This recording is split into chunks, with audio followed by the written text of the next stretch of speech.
Hello folks, and welcome to the channel, or welcome back. And in this video we're going to unveil some of those dark secrets that professional racing teams have once it comes down to configuring the ratios in their gearboxes.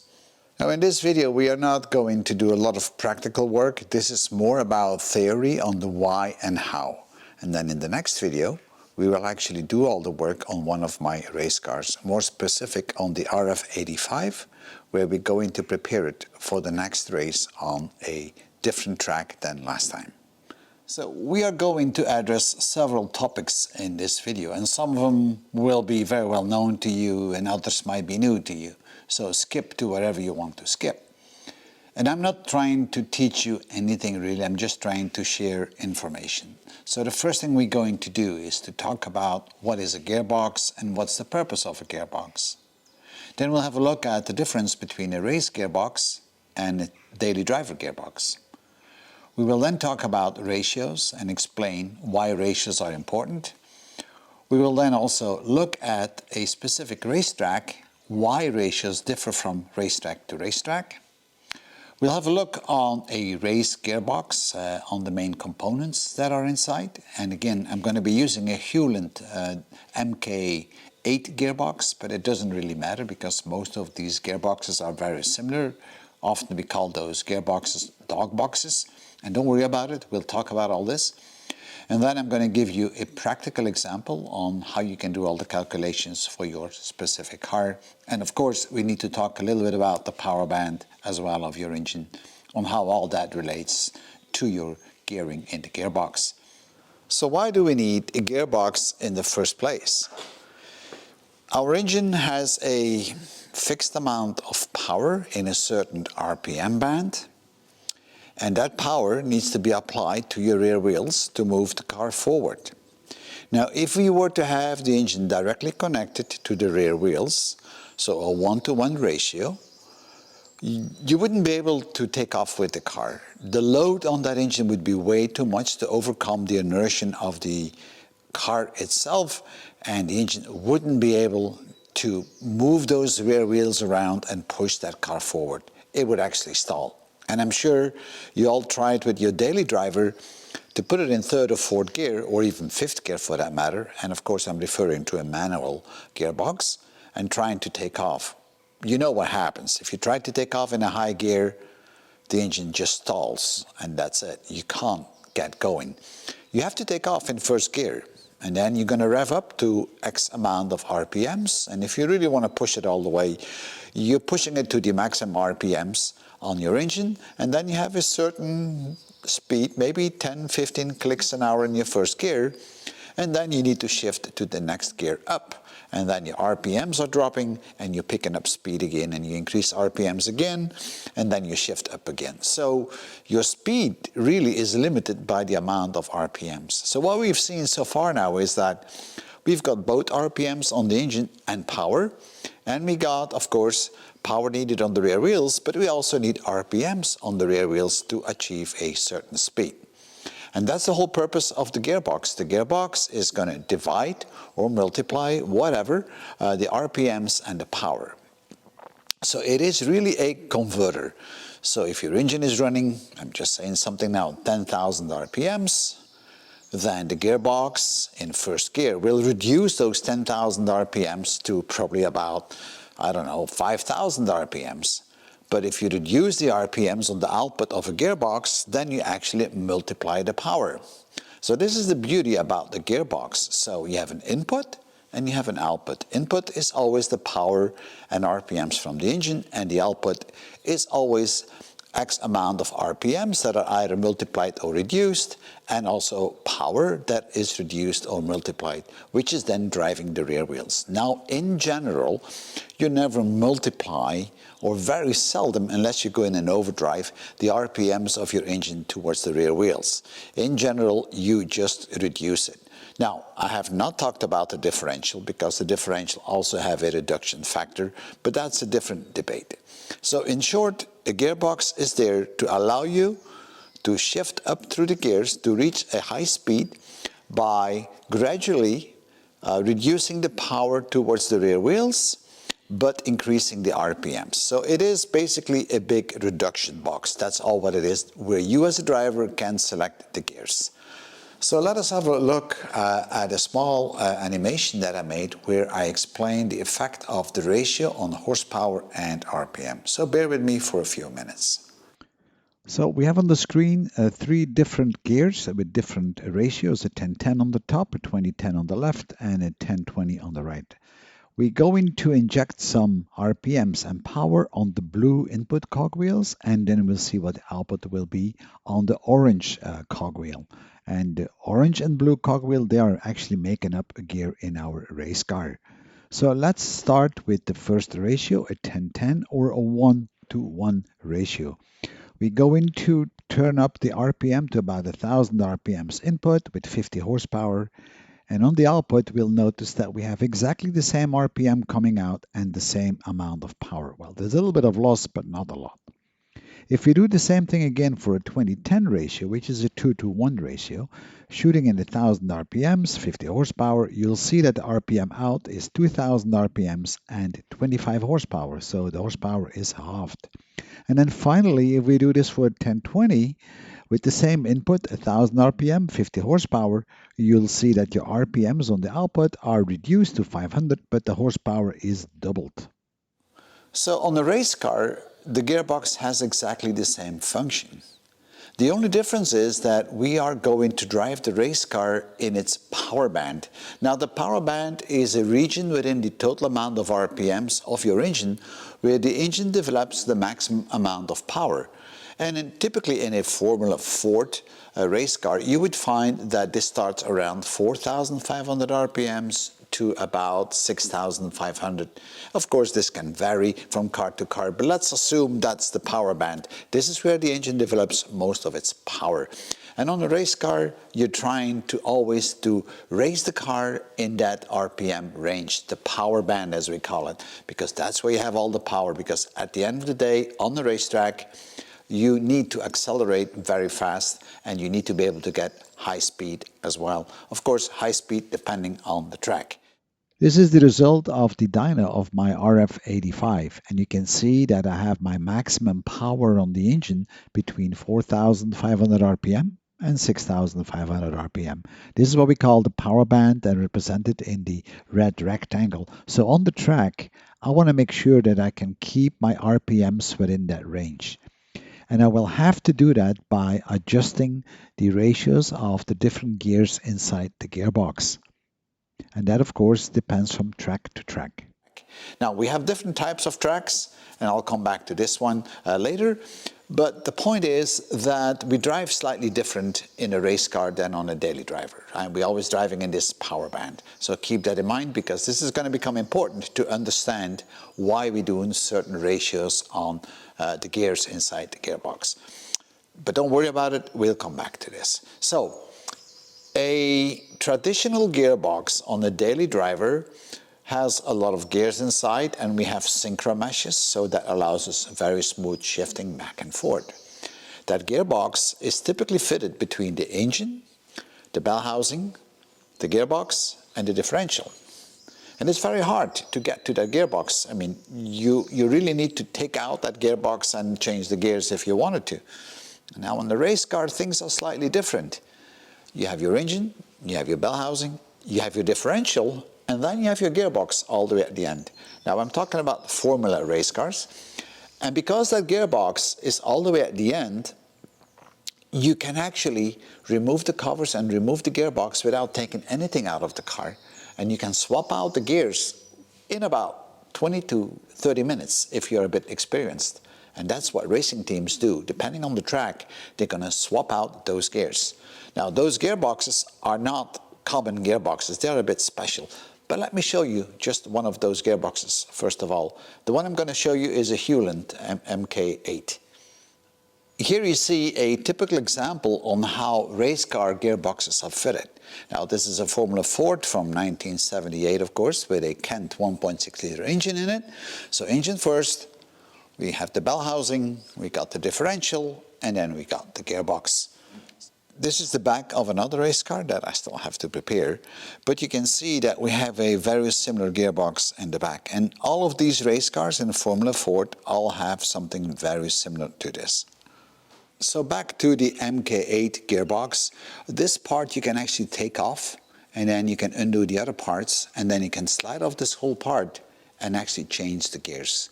So that is the beauty of these Hewland gearboxes. And there's other brands on the market. I'm just using that one because this is what I always use, Hulen gearboxes. These are fairly old. They are newer models, but the principle is always the same. Right. So the gearbox in a race car is very different than a gearbox in a daily driver. We have basically two shafts in it. There's a prime shaft, and allow me to color the prime shaft, it's easy to explain. And the prime shaft is actually connected to your clutch system and then onwards to the engine. So the prime shaft is driven by the engine as soon as the clutch is engaged. And on the prime shaft we will find cogwheels. And this is a cogwheel. And you have cogwheels for every gear. So if you have a 4-speed gearbox, you're going to have 4 cogwheels on the prime shaft. And they will be of different sizes, and that will get us back to the ratio explanation in a few minutes. On the secondary shaft, that's the one that is connected to your differential that eventually drives your wheels, you find a second cogwheel. Now that cogwheel is spinning freely on the second shaft unless it is engaged. So we've got a cogwheel on the prime shaft which is mated to the cogwheel on the secondary shaft. The primary shaft rotates and all the cogwheels on the primary shaft are actually turning, and it's taking along the mating cogwheel on the secondary shaft. Right? So that is pretty simple. Now these is what we call a gear. So if this was first gear, you can see the difference in size. This is small, this is big, and you know what happens with this, right? If this is running at 1,000 RPMs and this is half the size of this one, then the secondary shaft will run at 500 RPMs, but double the power. So if this is 1,000 RPMs and 50 horsepower, you're going to get out on this one 500 RPMs and 100 horsepower. So this is how ratios do work. Now, all this is marked on those cogwheels, and they are matched. So keep that in mind. On a racing gearbox, your cogwheels for the different gears are matched to each other. So you should not interchange them. Now, how does the secondary shaft now gets engaged? Because somehow this cogwheel on the secondary shaft is freely running on that shaft. It's not grabbing the shaft. But if you look in the back here, you see those kind of teeth. And that is why there's this other ring, and we call this the dog ring, which is fitted on the secondary shaft. And it's a dog ring that you will push back or forward, like so, to engage actually on that select gear or cogwheel. So whenever you push your lever into gear, you're going to move forward this dog wheel into the selected gear on the secondary shaft. And this is already spinning, remember, this is already connected to the primary gear, to the primary shaft, as you know. So the dog will grab into that one and in fact will then drive the secondary shaft, because the dog itself is having a lock onto the secondary shaft. So this is the selection method. Now you can see that this dog ring is pretty simple and straightforward. So you can imagine that shifting is a little bit rough on the race car, and that's what it's supposed to be. And that is why we call this gearbox often a dog box. And the dog actually comes from the name whereby this part here, this ring, is actually biting into that gear or that cogwheel. And because it's kind of biting into it and don't let go until, of course, you release it, it's kind of an action a dog would do, and that's where it gets the name from. It is biting into your cogwheel, which is on the secondary shaft. So this is how these dog boxes are working. So this is the inner parts of a Hulen MK8 gearbox. for a 5-speed, but it also is valid for a 4-speed. And you can see the primary shaft, which is connected to the engine and driven by the engine. And on that one, you find the primary cogwheels. This is the secondary shaft, and this is connected to the differential. And on that one, you will find the secondary cogwheels, but also the dog rings. And the dog ring is represented here. There are a couple of dog rings on it. On this one, it has actually 2 of them. And the dog ring is the one that will engage the secondary cogwheel onto the secondary shaft going to the differential. And to be able to push the dog rings into the gear, to make it bite into the gear, we are using those selectors which are grabbing around the dog wheel. And that's basically it. There's nothing more to this gearbox. This is very simple in terms of build-up. And you'll see all this in my next video. When we take it really apart, you will see all these details. But let me give you a little bit of a close-up on those cogwheels. So what we have here is a specific gear, and there are numbers stamped on it. So 20, 30, and you have the same numbers on the other cogwheel. Those 2 cogwheels are matched up and they form a pair, and this is a very specific gear. 20 refers to the number of teeth that you have on your primary cogwheel, and 30 refers to the number of teeth you have on your secondary cogwheel. So 20-30 is the actual ratio. In this box, we have a complete collection of different gears that I can fit to the gearbox, and we're going to select those gears for a very specific track. Now, this is the kind of stuff you really need to have for your gearbox, and they come in all kind of different ratios. And if you refer back to that little animation that I did in the video on the ratios, then now you know why we have all these different ratios and how they affect RPMs and power. The gears in a race car, they have straight teeth, and there's a good reason for that, because that way we can transfer the power without too many losses. If the teeth were slanted like you would find on a daily driver, then you're going to have more loss on the transfer between the primary and the secondary cogwheel.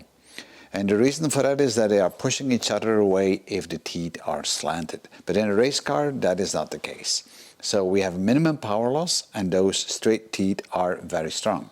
Now, there's a little bit of a drawback, and that is the fact that a straight teeth gearbox, like used in race cars, is not synchronized, so shifting is a little bit rough sometimes. But on the other hand, it is very strong. And those of you that have ever been in a race car, you know as well that the gearbox makes a very distinct sound, and that is because of those straight teeth. And you probably wonder now why you want to put these different ratios into the gearbox. Well, the reality is that racetracks all have a different layout. Some are very technical with a lot of cornering and very short straight stretches, where others are having less cornering and long straight stretches. So we know that we want to keep our engine running in its power band between 4,500 RPMs and, let's say, 6,500. So we have a span of 2,000 RPMs. So we want to keep our RPMs in that area. So if you're going to drive on a very technical racetrack with a lot of corners and very short straight stretches, then you're going to brake a lot and you will have to accelerate a lot. Now, if you have to accelerate, that means you have to have power on your rear wheels. That also means that you probably will have to do some shifting, and you want to have kind of a large ratio on your gears, first, second, third, and fourth gear. You don't really worry too much about really high speed, because you can't make it anyway, because the long stretch is too short and there's a lot of corners. So now your gearbox in essence is configured with large ratio gears, let's say. On the other hand, you could have a racetrack which is having very long stretches where you could actually accelerate to your maximum speed. Now, in that case, you might want to change your ratio so that you don't run out of RPMs before you have reached your maximum speed on that straight stretch. So there you're going to have smaller ratios in your gearbox. And that is what professional racing teams are doing. They are timing their laps with different ratios of gears in their car. Of course, that all depends on the power band of the car. It also depends on the weather conditions often. And of course, it depends a bit on the track itself, or mainly the track, I should say. So they make up these lists and they know exactly on how to fit the gears into the gearbox, and that's why they have all these gears with them. Now, a lot of these secrets are already exposed on these old race cars, like for the Formula Ford 1600, the Super Formula Ford, you know, the historical Formula Ford. We know already, it's in the public, what kind of gearing you should be using in your gearbox. And I'm going to give you some examples at the end of this video, and also a calculation to see how fast you can go, how many RPMs. Because one important thing is, once you do the gearing in your gearbox, is that whenever you shift up, you don't want to shift in such a way that you shift out of your RPM band. So let's say you have an RPM band, power band between 4,500 and let's say 6,500. Now you're at 5,500 RPMs, like 3/4 in your power band, and you're shifting up.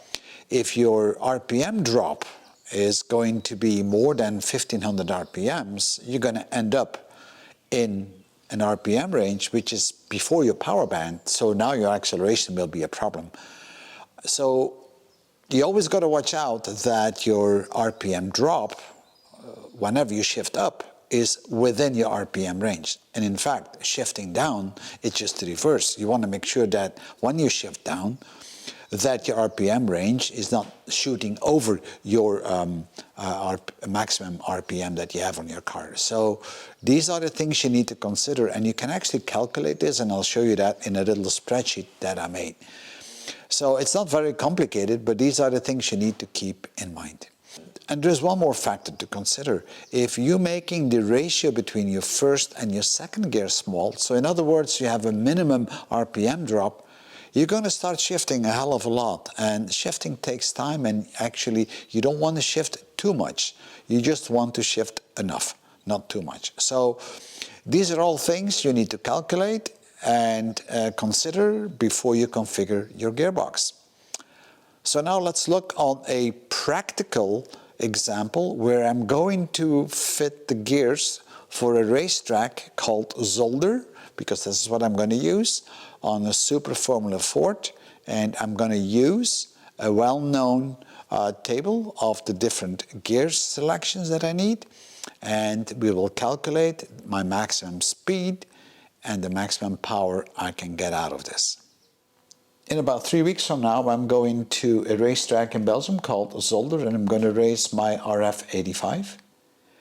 And I'm going to configure my gearbox, and you'll see that in the next video, with the right gears. And I have a table of which gears I should use.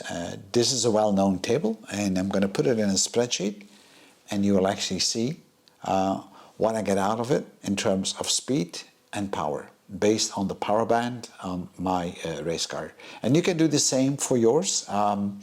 These tables that you can find online, and if you need to have the tables, you can always contact me. I can send them to you. You can find it for the Formula Ford 1600 and the Super Formula Ford 2000. They could be different for different cars, but it's always a good starting point. So let's start. This is a list of different tracks, and of course not all the tracks, and you can see the ratios for the gears used for the first, second, third and fourth gear. So this is for a 4-speed gearbox, by the way. So depending on the track we go into race, we'll then configure the gearbox with the proper gear ratios. And in my case, I'm going to race on Zolder, and I'm going to use the David Butcher ratios, because those for me fit a bit better. I have a little bit more power on my car than on the normal Kent, because I'm running the 2-liter. And now we'll map it to a spreadsheet. I created a small spreadsheet that will show me how the gears will behave on the track and what my maximum speed will be, and if I'm going to hit an RPM range outside my power band. And it's not very complicated. So the first thing you need to do is to know the diameter of your tires, and those are your rear tires, and you multiply this by 3.14, which is P. Now in my case, I have 55 centimeter tires. I'll multiply that, and then I have 1.727 meters of distance per rotation. You also will need to know what the diff ratio is. So in this case, I have a 10/31. And actually my diff ratio is marked here. This is where I placed it. Now this here is a spreadsheet, and I have listed the gears, first, second, third, and fourth. So these are the ratios of gears that I have. This is then translated into ratios really here. And then I placed my lowest RPM for my power band, my upper RPM for my power band for each of the gears. And then you can actually calculate what my low RPM output is on my gearbox and what my high RPM output is on my gearbox. So 2086 is for 4,500 RPMs input, and then 3157 is then for the 6,500 RPMs input. And these are very simple calculations. So you take your engine RPM, 6,500, and you multiply it by the ratio. So once you've done this, now you will know what the RPM is going into your diff, and then you calculate the output of the diff. And again, this is the gearbox out RPM low, and then you multiply it by the diff.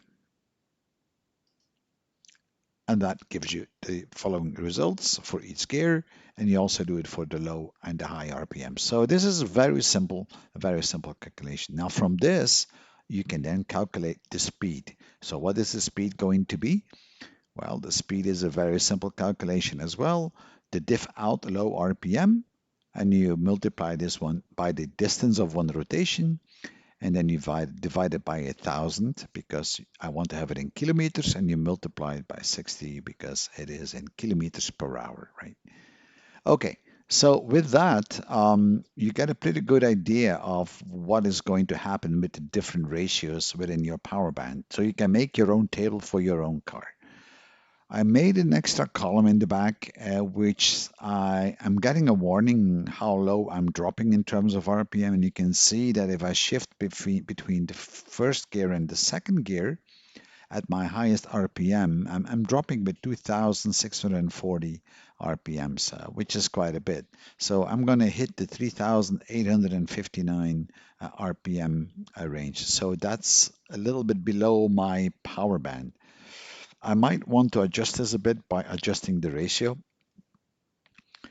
but you need to play around and see what kind of gears you have. So I'm just going to give you one example now on how you can actually see how things are set up. So you've seen the ratios here for the different gears, and I mapped that directly to a graph, and a graph is so much easier to look at.